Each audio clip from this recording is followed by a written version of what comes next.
My Bangladeshi students often mispronounce English monophthongs since they lack the specific knowledge about the phonological differences between Bangla and English. As a result of that, they transfer the features of the phonemes of L1 into L2. The sounds that they usually misunderstood and mispronounce is the sound of oo, which they prolong and make the sound of oo. So, for instance, instead of saying good, they say good. Instead of saying buck, they say book.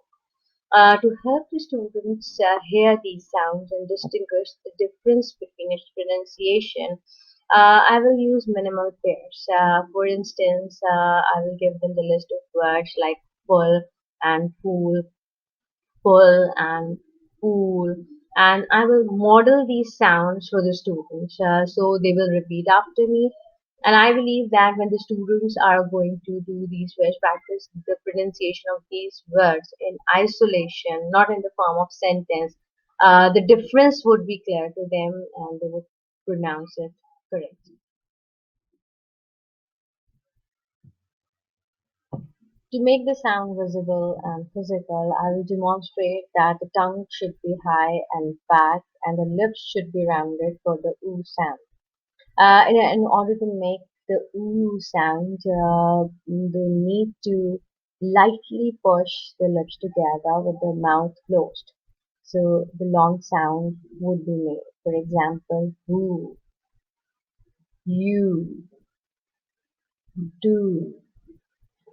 Next, I'll ask the students to record themselves while making both the sounds, and then they can share the video with at least two students in the class, and they can know the similarities and differences in the way they are pronouncing these words, and even they can give the feedback to each other.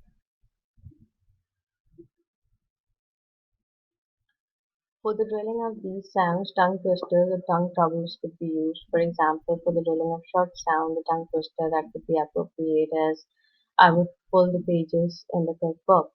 And for the long sound, the most appropriate one could be the broomstick is loose.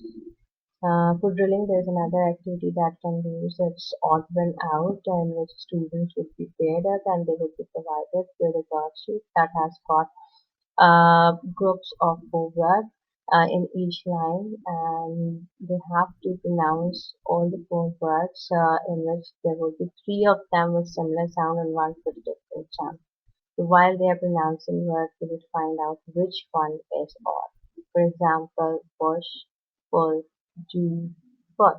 So in this, do is the odd one out. At the end of the activity, the corrections could be made through a class discussion. For further practice and opportunity to produce the target sound, I'll use limerick. Firstly, it's humorous form, so element of fun will be added to the lesson. Secondly, it contains 5 lines, and each line has a strong emphasis on the last word. So not only pronunciation, but stress and rhythm will be practiced in the class simultaneously. I will provide a sample limerick to the students so they can repeat it as a class and then they can repeat it individually as well. So the limerick that I would be using in the class is, they were three little birds in a wood who always sang hymn when they could. What the words were about, you could never make out, but you felt it was doing them you could.